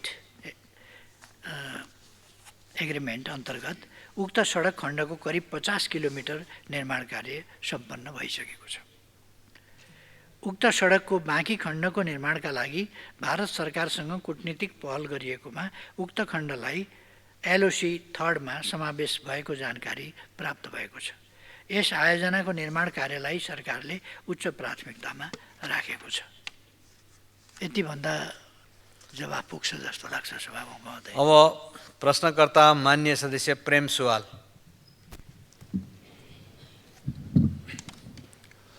सभामुख महोदय मार्फत प्रधानमन्त्रीजीसँग जिज्ञासा राख्न चाहन्छु।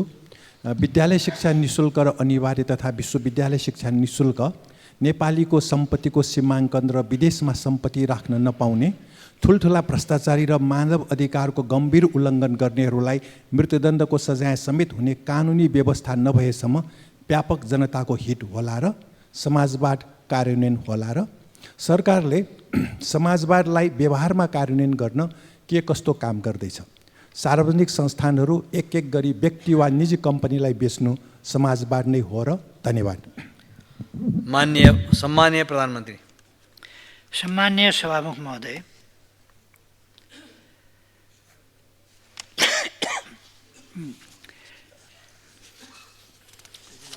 मान्यज्यूले उठाउनु भएको पहिलो प्रश्नको विषयमा म प्रश्न पार्न चाहन्छु।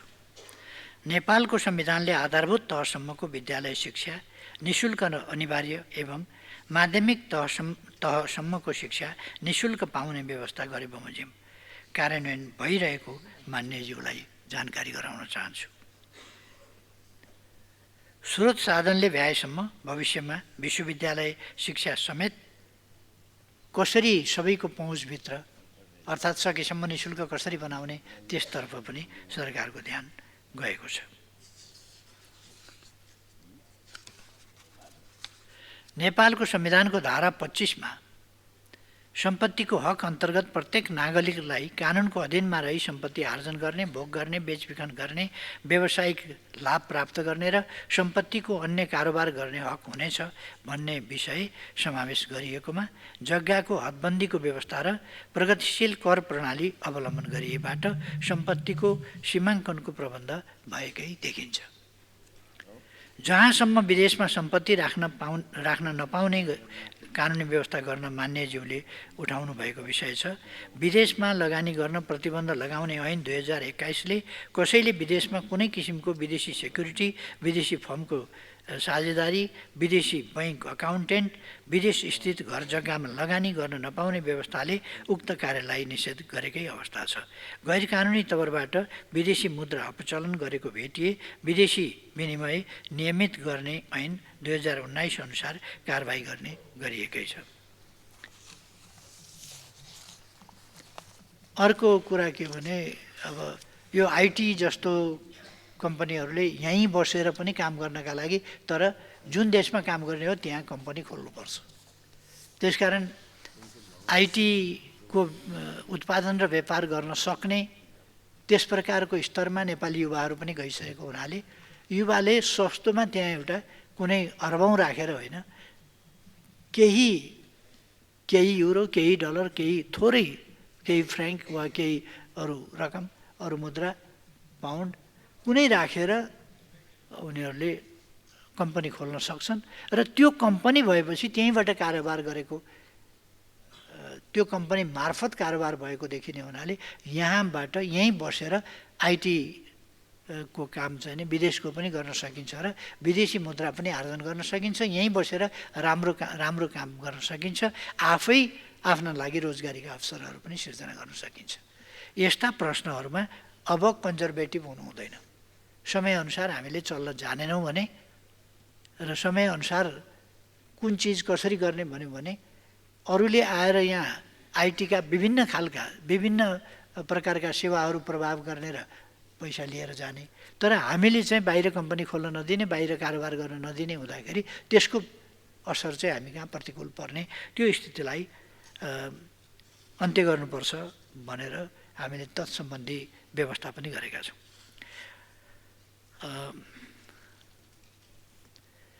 नेपालको संविधानको धारा 16 मा रहेको सम्मानपूर्ण बाँच्न पाउने हकमा कसैलाई पनि मृत्युदण्डको सजाय दिने गरी कानुन नबनाइने कुरा उल्लेख भएको र मृत्युदण्ड उन्मूलन गर्ने उद्देश्यले व्यवस्था भएको नागरिक तथा राजनीतिक अधिकार सम्बन्धी अन्तर्राष्ट्रिय प्रतिज्ञापत्रको दोस्रो स्वैच्छिक प्रोटोकल 1989 को नेपाल पक्ष राष्ट्र समेत रहेको हुँदा मान्यज्यूले माग गर्नु भए चाहिँ भ्रष्टाचारीलाई मृत्युदण्ड गर्ने कानुनी व्यवस्था गर्न मिल्ने देखिँदैन। अर्को कुरा, भ्रष्टाचारी यो कानुनले गरिएको फैसला हामी मान्छौँ, तर कानुनले गरेको फैसला मान्छेले नै गर्ने हो र कहिले कहिले प्रमाण नपुगेका हुन सक्छन्, प्रमाण फरक ढङ्गले देखिएको हुनसक्छ र फैसला उपयुक्त नहुन पनि सक्छ। मृत्युदण्डै दिइसकेपछि त त्यो फैसला सच्याउन सकिँदैन, त्यो फैसला कार्यान्वयन सच्याउन सकिँदैन, व्यक्तिको रिपुटेसन सच्याउन सकिँदैन, उसको कारोबार सच्याउन सकिँदैन। जुन चिज दिन सकिँदैन भने लिन हुँदैन, कसैलाई ज्यान दिन सकिँदैन भने कसैको ज्यान लिनु पनि हुँदैन। त्यसकारण यो ज्यान लिन उद्धत हुने कुरा होइन। हामीले मानवतावादका साथ, मानवीयताका साथ कानुनी राज, न्यायसङ्गत कानुन, कानुन सम्मत शासन, कानुन सम्मत समाज, कानुन सम्मतको सामाजिक प्रणाली, त्यसमा जोड दिनुपर्दछ, न कि अरूको ज्यान लिन उद्धत हुने। अरूको ज्यान लिन उद्धत हुने सोच चाहिँ नि उपयुक्त हुन्छ भन्न चाहिँ सकिँदैन। हाम्रो संविधानले र हाम्रो यता पछिल्लो समय आएर गरिएका ट्रेडिसनले पनि त्यो दिँदैन। हामीले हेऱ्यौँ, राणा शासन हेऱ्यौँ, शुक्रराज शास्त्रीलाई फाँसी दिएको हेऱ्यौँ, कति अनाहकमा दिएको छ फाँसी। उहाँ प्रजा परिषदको पनि होइन, प्रजा परिषदको सदस्य पनि होइन, उहाँ एउटा धर्मशास्त्रका प्रवचन गरेर त्यसमार्फत यति हो शास्त्रमा वर्णन गरेका कुराहरू कि अपराधी राजाहरू, अपराधी शासकहरूको अन्त्य हुन्छ, ती रहँदैनन्, ती समाप्त हुन्छन् भन्ने कुरा उल्लेख गरिएको छ। त्यही कुरा उहाँले भन्नुभएको थियो। अपराध करार गरेर, अपराधी करार गरेर उहाँलाई मृत्युदण्ड दियो। मृत्युदण्ड पाउनेमा, फाँसीको सजाय पाउनेमा पहिलो नाम उच्चारण शुक्रराज शास्त्रीको भएको थियो 97 सालमा। लोकतन्त्रका लागि सामान्य आवाज उठाएका मानिसहरू मारिएका थिए, खुरुखुरु जेल सार्ने न्युमा मारिएका थिए, अरू न्युमा मारिएका थिए र कानुनले पनि हाम्रै अगाडिबाट 45 साल माघ 26 गते हाम्रै अगाडिबाट 25 गते राति हाम्रै अगाडिबाट क्याप्टन यज्ञबहादुर थापा र भीमनारायण श्रेष्ठलाई उठाएर लगिएर गोली हानेर मारेको थियो। कानुनले नै मृत्युदण्ड दिएको थियो। तर हामीलाई थाहा छ यथार्थमा भीमनारायण श्रेष्ठ त्यस बाटोबाट हिँड्दै हुनुहुन्थ्यो, उहाँलाई कहाँ बम विस्फोट हुन्छ थाहा थिएन र उहाँलाई त्यहीँ पुगेकै ठाउँमा बाटोमा हिँड्दा हिँड्दै बम विस्फोट भयो, उहाँ घाइते हुनुभयो। एकातिर बम विस्फोटबाट घाइते हुनु छ, अर्कातिर अपराधी बम पड्काउने भन्ने आरोपका साथ उहाँलाई मृत्युदण्ड दिनु छ। यदि मृत्युदण्ड त्यति बेर नपाएको भए, 2 महिना बाँचेको भए भुट्टो काण्डले त्यसलाई माघ 25 गतेको कुरा त्यो थियो। माघ 25 गतेबाट चैत 25 सम्म पुग्दा त आन्दोलनले अर्को रूप लिएको थियो र त्यो अवस्था नै सिर्जना हुँदैन थियो। त्यसर्थ मृत्युदण्ड दिइहालेपछि फर्किने ठाउँ हुँदैन, फर्काउने ठाउँ हुँदैन। र कसरी मृत्युदण्ड दिइन्छ भन्दा यो त पोलिटिकल कुरा भयो। क्रिमिनललाई भन्दा पोलिटिकल मुद्दा लगाएर भए त हुन्थ्यो नि।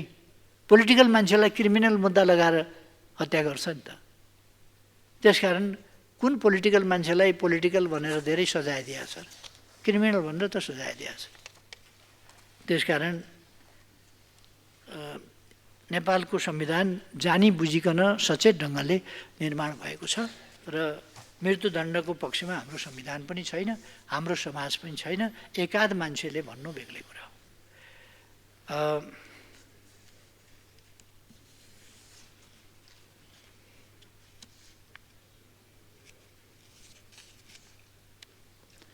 मान्यज्यूले उठाउनु भएको समाजवाद सम्बन्धी प्रश्नका विषयमा नेपालको संविधानको प्रस्तावनामा मुलुकको सामाजिक आर्थिक र रूपान्तरण सहितको समावेशी न्यायपूर्ण समतामूलक एवं लोक कल्याणकारी तथा समाजवाद उन्मुख अर्थतन्त्र भएको राज्य हुने व्यवस्था उल्लेख गरेको छ र प्रस्तावनाको यही भावना अनुसार विभिन्न मौलिक हकहरूको व्यवस्था गरिएको छ। संविधानको धारा 43 मा सामाजिक सुरक्षाको हकको व्यवस्था गरिएको छ।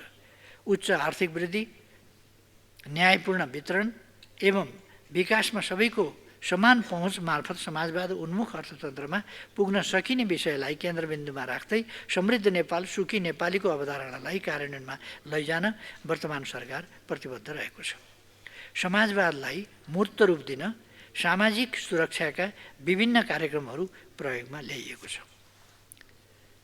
सामाजिक सुरक्षालाई सफल र प्रभावकारी बनाउन मानिसको जीवन चक्रका सबै चरणमा आइपर्ने जोखिम व्यवस्थापन गर्न महिला, बालबालिका, ज्येष्ठ नागरिक, अपाङ्गता भएका व्यक्ति, लैङ्गिक तथा यौनिक अल्पसङ्ख्यक, किसान, मजदुर एवं पिछडिएको क्षेत्रलाई राहत पुग्ने गरी सामाजिक सुरक्षाका स्किमहरू सञ्चालनमा ल्याइएको छ।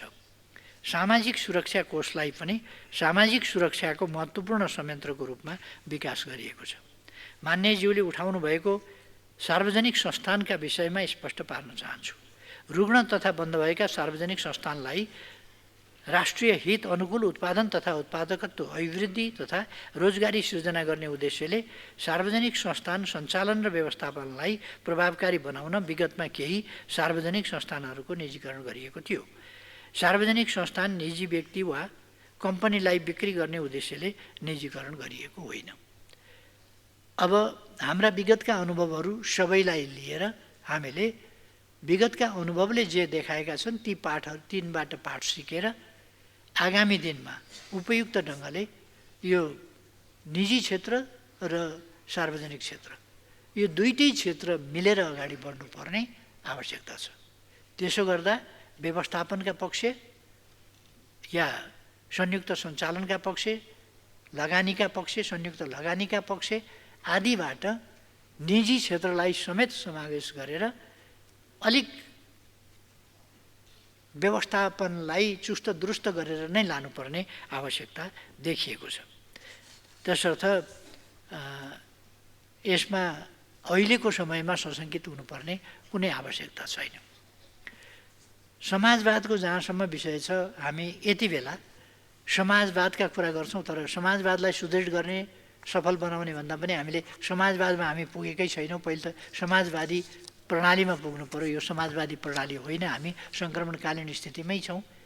पुरानो सामन्ती स्थितिबाट अझै पनि समाजवादको स्थितिमा चरणमा पुगिसक्यौँ भन्ने होइन। अहिले हामी 20% भन्दा बढी गरिबीको निरपेक्ष गरिबीको रेखामुनि छौँ। त्यो जनसङ्ख्यालाई खाना लाउन पाउने आधारभूत आवश्यकताहरूको परिपूर्ति हुने अवस्थामा त पुग्नु पर्यो। 20% भन्दा बढी मान्छे भोकमरीमा पर्ने अनि समाजवाद व्यवस्था छ भन्ने यो हुन सक्दैन। पहिले हामीले गरिबी निवारण गर्नु पर्यो, त्यसै गरेर आधारभूत आवश्यकताहरूको परिपूर्ति गर्नु पर्यो र नेपाललाई समृद्ध नेपाल भन्न सकिने ठाउँमा पुर्याउनु पर्यो। आम जनताको स्थिति आम्दानी र खर्चको हैसियतमा खर्च गरेर आम्दानी बचत हुने स्थितिमा नेपाली जनतालाई पुर्याउनु पर्यो। तब नेपालको बचत हुन्छ र नेपाली जनताको पनि बचत हुन्छ। त्यसकारण त्यो बचतका लागि, त्यो स्थितिमा पुर्याउनका लागि शान्ति सुव्यवस्थाको स्थिति, सामाजिक कल्चर, राजनीतिक कल्चर, यी सबै कुराहरूको हामीले तदनुसार विकास गर्नु पर्यो, अनि मात्रै समाजवाद हुन्छ। ट्रेडिसनल समाजवादका कुराहरू कतिपय प्रयोगका क्रममा असफल भएका छन्। असफल कुराहरूलाई हामी हेर्दैनौँ। त्यो समाजवाद होइन, समाजवादका नाममा गरिएको एउटा अभ्यास थियो कतिपय ठाउँमा समाजवादको अभ्यास सफलतापूर्वक भएको छ र समाजवादी देशहरू अगाडि बढेका छन्। त्यसकारण हामी रचनात्मक ढङ्गले, मौलिक ढङ्गले अगाडि बढ्ने बाटोलाई अवलम्बन गर्दछौँ र इमिटेसन, नक्कलबाजी आदि इत्यादिलाई होइन, वा पुराना कुरालाई रूढिवादी ढङ्गले अर्थोडक्स पारामा र नयाँ शिक्षा नलिने ट्रेडिसन फलो गर्ने हिसाबले समाजवाद स्थापना हुँदैन र अगाडि बढ्दैन भन्ने हामीलाई थाहा छ। बरु समाजवाद बदनाम मात्रै हुन्छ त्यसो गर्दा। त्यसर्थ समाजवादलाई समाजवादको रूपमा अगाडि बढाउनु पर्नेछ। मान्यज्यूको प्रश्नको जवाब यति नै हो। अब प्रश्नकर्ता मान्य सदस्य प्रेमबहादुर महर्जन। सम्माननीय सभामुख महोदय, म सम्माननीय प्रधानमन्त्रीज्यूसँग केही जिज्ञासाहरू राख्न चाहन्छु। काठमाडौँ उपत्यकाका बागमती, विष्णुमती लगायतका नदीहरू धर्म, संस्कृति र परम्परासँग जोडिएका छन्। ती नदीहरू दिनौँ प्रदूषित हुँदै गएका छन् र वायु प्रदूषणका कारण मानव शरीरको फोक्सो सङ्क्रमण भई मृत्युको कारणमध्ये प्रमुख कारण हुँदै गएको छ। ती नदीहरू स्वच्छ सफा पार्नका लागि र उपत्यकाका बढ्दो वायु प्रदूषणलाई कम गर्न अल्पकालीन र दीर्घकालीन रूपमा समाधानका लागि नेपाल सरकारसँग के कस्ता योजनाहरू छन्?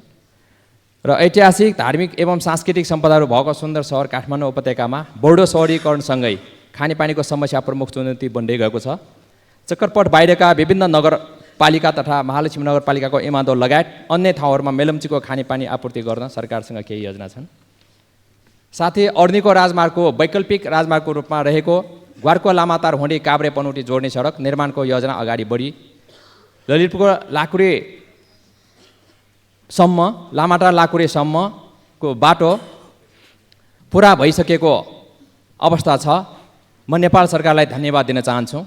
बाँकी लाकुरे भन्ज्याङ माने दोभान खण्ड छिटो पुरा गरी उक्त क्षेत्रका जनतालाई लाभान्वित गराउन नेपाल सरकारको तर्फबाट थप के कस्ता कार्यहरू भइरहेको छ र आज देशका युवाहरू हजारौँको सङ्ख्यामा विदेश पलायन हुँदै जानु ठुलो चिन्ताको विषय हो।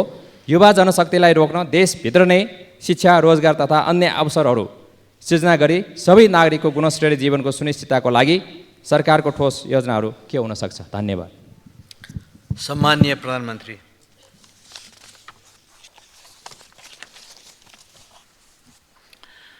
सम्माननीय सभामुख महोदय, म मान्य प्रेम महर्जनले उठाउनुभएका प्रश्नहरूको जवाब प्रस्तुत गर्न चाहन्छु। काठमाडौँ उपत्यकाको हनुमन्ते, मनोहरा, बागमती र यसका सहायक नदीहरूमा सिधै मिसिरहेको फोहोर पानीलाई प्रशोधन गरी नदीहरूलाई पुनः जीवन्त बनाउने उद्देश्यले काठमाडौँ उपत्यकाको धोबीघाट, बालकुमारी, सल्लाघारी, हनुमानघाट, गोकर्णमा फोहोर पानी प्रशोधन केन्द्रहरूको निर्माण कार्य भइरहेको छ।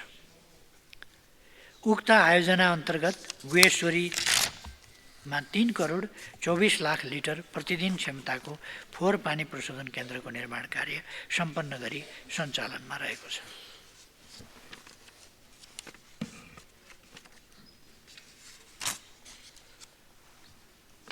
मध्यपुर ठुमी नगरपालिकाको मगर गाउँदेखि मनोहरा खोलाको दुवै किनारको पेप्सी खोला पुलसम्म र जडीबुटी पुलदेखि हनुमन्ते दोभान हुँदै बालकुमारी फोहोर पानी प्रशोधन केन्द्रसम्म इन्टरसेप्टर ढल निर्माण गर्ने कार्य भइरहेको छ।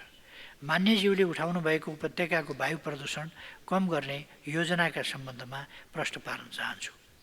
बढ्दो शहरीकरण, जनसङ्ख्या वृद्धि, मानवीय क्रियाकलाप तथा अन्तर्देशीय प्रदूषित वायुको प्रवाह वायु प्रदूषणको मुख्य कारण रहेको छ। सरकारले उद्योग तथा आयोजनाहरूको वातावरणीय पक्षको नियमित अनुगमन परीक्षण तथा सवारी साधन प्रदूषण छड्के अनुगमन र कारबाही हुने व्यवस्था मिलाएको छ। त्यस्तै नवीकरणीय ऊर्जा प्रवर्धन, विद्युतीय सवारी साधनको प्रयोगमा प्राथमिकता जस्ता कार्यक्रमहरूबाट सफा ऊर्जाको खपत बढ्ने हुँदा वायु प्रदूषण कम हुने अपेक्षा गरिएको छ। काठमाडौँ उपत्यकामा मेलम्ची खानेपानी आयोजनाबाट दैनिक 17 करोड लिटर खानेपानी वितरण भइरहेको छ। हाल चक्रपथभित्र मेलम्चीको खानेपानी वितरण भइरहेको छ भने चक्रपथ बाहिर उपत्यकाभित्रका अन्य स्रोतहरूबाट खानेपानी वितरण भइरहेको छ। बढ्दो सहरीकरणसँगै काठमाडौँ उपत्यकामा थप खानेपानीको माग भइरहेको अवस्थामा थप पानी आपूर्तिको लागि याङ्ग्री लार्के खोलाबाट दैनिक 34 करोड लिटर पानी ल्याउने विषयमा कार्य अघि बढाइएको छ। त्यसै गरी काठमाडौँ उपत्यकामा थप दैनिक 13 करोड लिटर खानेपानी उपलब्ध गराउन सिस्नेरी खानेपानी आयोजनाको विस्तृत अध्ययन कार्य अगाडि बढाइएको छ। खानेपानीको थप स्रोतको वृद्धि गर्न याङ्ग्री र लार्के नदीबाट समेत प्राप्त हुने थप खानेपानीलाई सुन्दरी जलमा दैनिक 25 करोड 50 लाख लिटर क्षमताको पानी प्रशोधन केन्द्र र उपत्यकामा थप खानेपानी वितरण सञ्जालको निर्माण गरिनेछ। चक्रपथ बाहिरका क्षेत्रहरूमा पनि खानेपानी वितरण लाइन सुधार कार्य अगाडि बढाइएको छ। ललितपुर महानगरपालिका वडा नम्बर 7, 8, 9, 14, 15 र 17, नखीपोट, खुमलटार तथा ग्वारको क्षेत्र र महालक्ष्मी नगरपालिका वडा नम्बर 1, 2, 3, 4 र 5 इमाडोलमा खानेपानी वितरण सञ्जाल निर्माण कार्यको विस्तृत अध्ययन कार्य भइरहेको छ। ग्वारको लुबु, लामाटार, लाँकुरी भन्ज्याङ माने दोभान हुँदै काभ्रे पनौती जोड्ने सडकलाई राष्ट्रिय राजमार्गमा समावेश गरिएको छ। आगामी आर्थिक वर्षदेखि यस सडकको निर्माणका लागि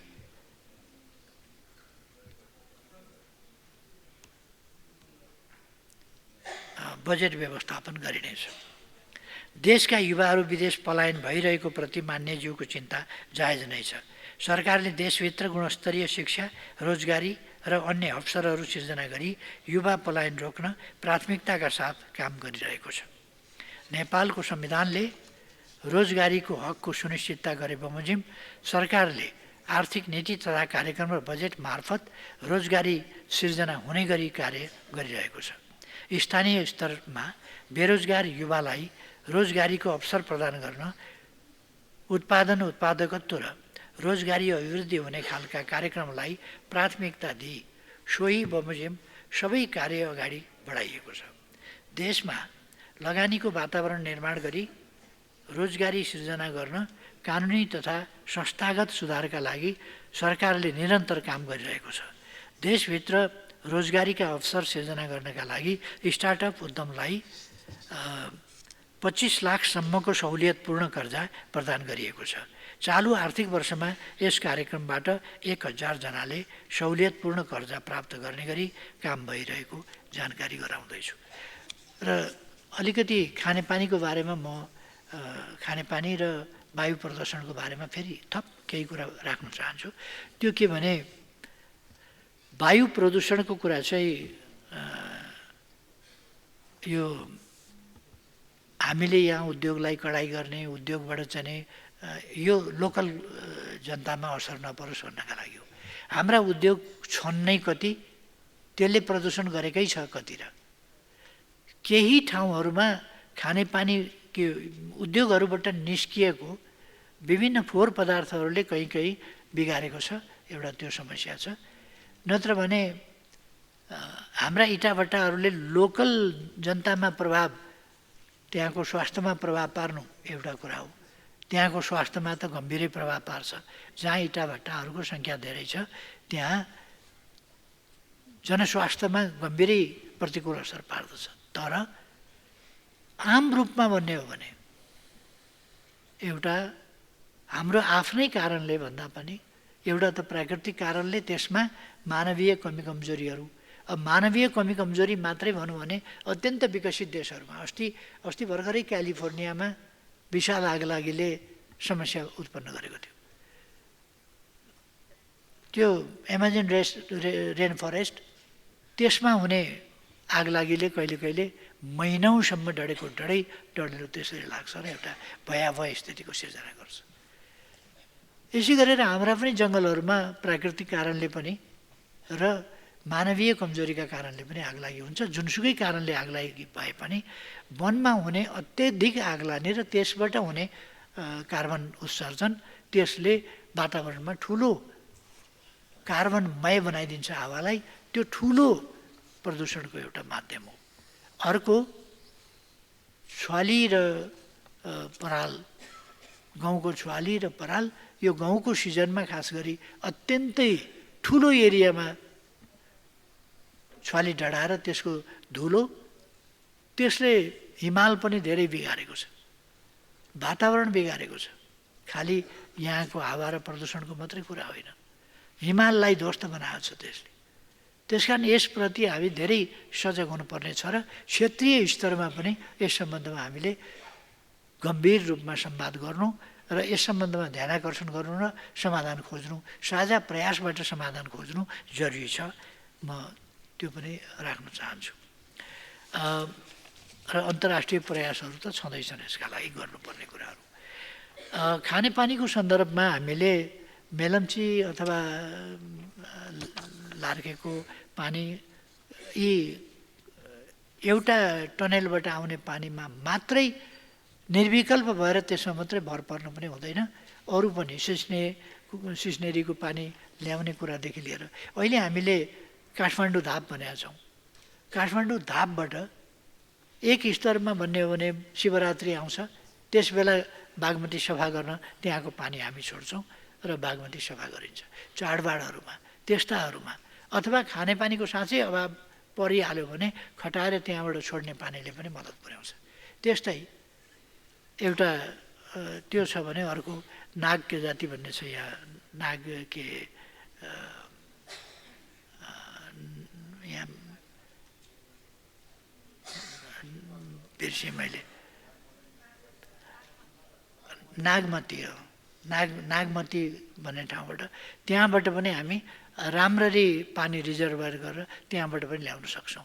यस्तै काठमाडौँ वरिपरि अनेक पानीका पानीहरू जम्मा गर्ने, तालहरू निर्माण गर्ने राम्रा ठाउँहरू छन् र तिनीहरूलाई जम्मा गरेर तिनीहरूलाई तालको रूपमा विकास गरेर त्यो पानीले चाहिँ नि थुप्रै मद्दत पुर्याउन सक्छ वैकल्पिक रूपमा। यसै वर्षायाममा त सुन्दरी जलकै खानेपानीले पुग्छ। वर्षायाममा त जति पनि पानी परिहाल्यो हुन्छ, तर ड्राई सिजनमा हामीलाई मुस्किल पर्ने ठाउँहरू भनेका सिजन त्यो मुस्किल पर्ने बेलामा चाहिँ हामीले यस्ता अनेक विकल्पहरूबाट ल्याउन सक्छौँ र पानी प्रशस्त हुनसक्छ। र कहिले यदि धेरै भयो भने त्यसलाई बागमतीमा छोडेर बागमतीको प्रदूषण हटाउने काम गर्न सक्छौँ।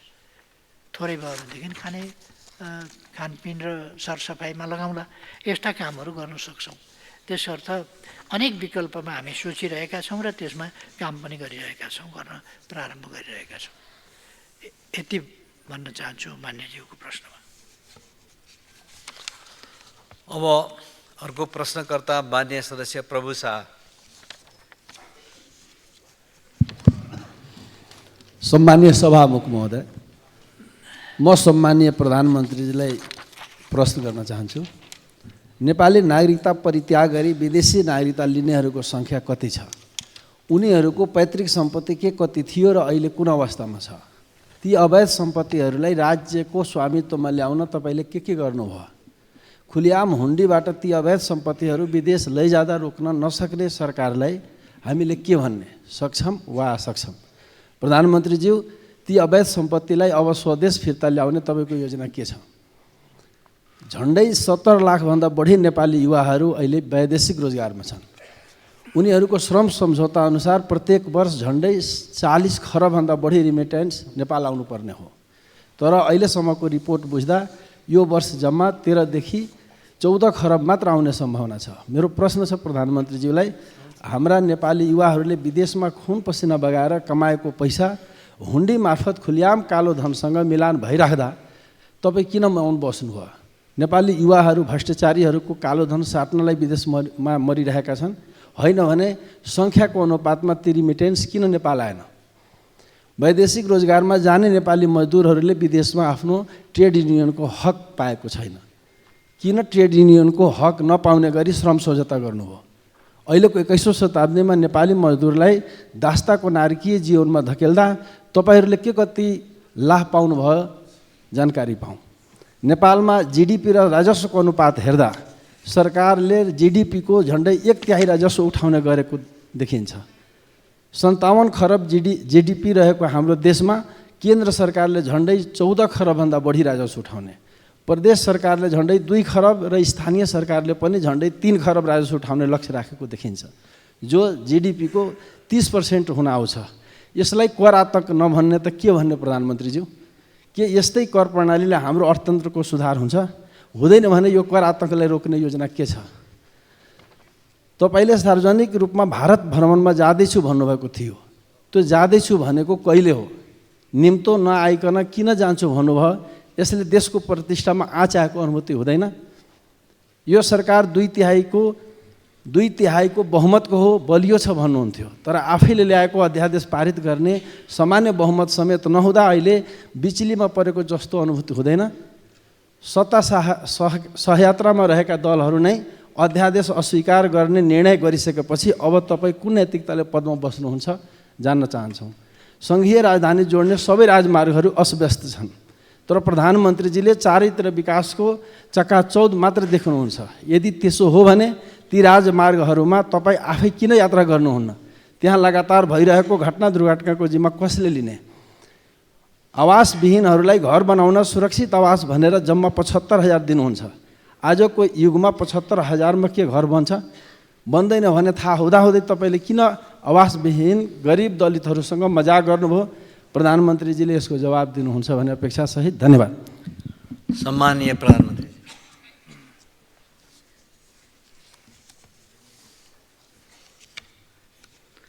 सम्मान्य सभामुख महोदय,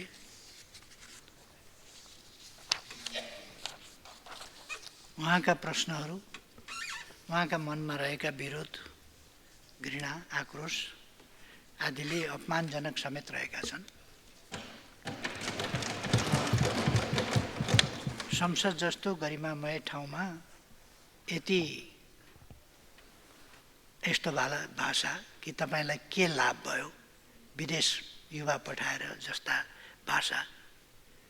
म म्यान पावर कम्पनीको मान्छे हो। यो अहिले म सरकारमा आएपछि 8 महिनाबाट सुरु भएको हो। यो तपाईँले भने 70 लाख 8 महिनामा गएका हुन्। त्यसो भएर माननीय सदस्य यहाँ आसन ग्रहण गर्नुहोस्। मैले पहिला नै निर्देशन जारी गरिसकेको छु, यसमा दोहोरो बहस छलफलहरू हुँदैन भन्ने कुरा, त्यसकारण तपाईँ आसन ग्रहण गर्नुहोस्। माननीय सदस्य तपाईँ आसन ग्रहण गर्नुहोस्। सम्मानीय सभामुख महोदय, उहाँले मान्यजीले गर्नुभएका प्रश्नहरूमा खासै जवाफ दिइरहनु पर्ने छैन। सबैको उत्तर आफैले बोकेर आउनुभएको छ प्रश्नमा। त्यसकारण मैले धेरै उत्तर दिइरहनु परेन। यहाँलाई धन्यवाद छ।